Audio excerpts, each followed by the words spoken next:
और उमेश पाल हत्याकांड से जुड़ी एक बड़ी खबर सामने आई है। अतीक अहमद को प्रयागराज लाएगी पुलिस।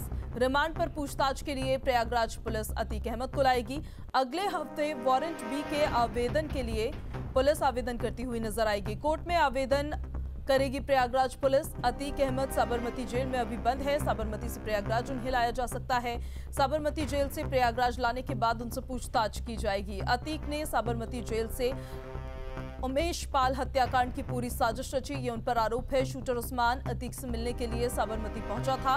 अतीक से मिलने के बाद बरेली जेल पहुंचा उस्मान। बड़ी जानकारी, इस वक्त की बड़ी खबर आपको बता रहे हो। उमेश पाल हत्याकांड में नामजद एफआईआर होने के बाद माफिया अतीक अहमद की मुश्किलें अब बढ़ गई है। साबरमती जेल में अतीक अहमद को प्रयागराज वहां से लाने की अटकलें तेज हो गई है।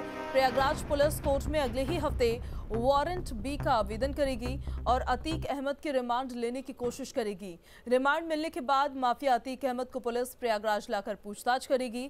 अतीक अहमद पर 100 से ज्यादा मुकदमे पहले से दर्ज है और जेल में बंद है। प्रयागराज में 24 फरवरी को उमेश पाल मर्डर केस में माफिया अतीक अहमद का नाम सामने आ रहा है। कहा जा रहा है कि इस केस में जितने शूटर्स थे वो सारे अतीक गैंग के थे। इस मर्डर केस की साजिश साबरमती जेल में ही रची गई थी और इस वजह से अब यूपी पुलिस अतीक अहमद को साबरमती जेल से प्रयागराज लेकर आएगी। उसको लेकर रिमांड दिया जाएगा। वारंट बी को लेकर आवेदन किया जाएगा।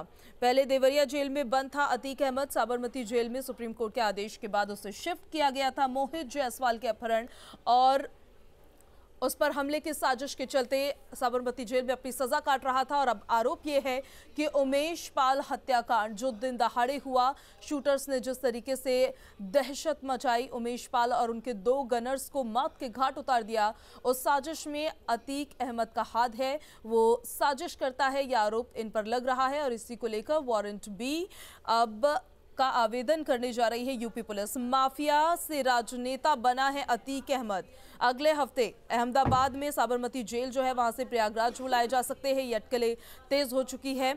एक जानकारी के मुताबिक ये फिलहाल जानकारी मिली है कि कागजी कार्रवाई जो है वो होली के तुरंत बाद शुरू हो जानी है। मानवेंद्र प्रताप सिंह इस खबर पर ज्यादा जानकारी के साथ हमारे साथ कनेक्ट हो गए हैं। अब तक ज्यादा जानकारियां पहुंचाएंगे।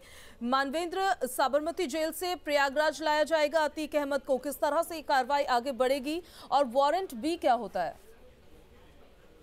देखिए, वारंट बी में जब कोई अपराधी होता है या कोई बंदी होता है, किसी दूसरे राज्य में की जेल में होता है या जिले की जेल में होता है, तो कोर्ट अगर पुलिस को किसी मामले में उससे पूछताछ करनी होती है तो उसके लिए पहले कोर्ट में अर्जी लगानी होती है। कोर्ट परमिशन देता है, फिर वो वारंट बी इशू करता है। फिर वो वारंट बी जो संबंधित जो जिला है या जेल है वहां पर दिया जाता है। उसके बाद जो बंदी होते हैं वो रिमांड पर आता है। तो न्यायालय की एक तरह से कस्टडी में होता है।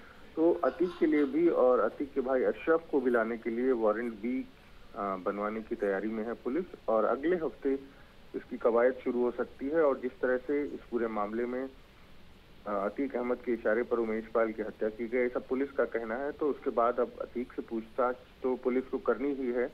हालांकि देखना ये होगा कि अतीक की तरफ से भी जो सुप्रीम कोर्ट है उसमें एक अर्जी दाखिल की गई है कि उनसे पूछताछ के लिए उन्हें यूपी न लाया जाए। लेकिन देखना ये होगा कि वारंट बी इशू होता है, उसके बाद किस तरह से पुलिस अतीक अहमद को लाती है यहाँ प्रयागराज और अतीक अहमद से पूछताछ होती है। ठीक है मानवेंद्र, बहुत शुक्रिया आपका तमाम जानकारी के लिए। तो अतीक के साबरमती जेल में अब दिन पूरे हो रहे हैं और प्रयागराज लाया जा सकता है अगले हफ्ते अतीक अहमद को पूछताछ के लिए।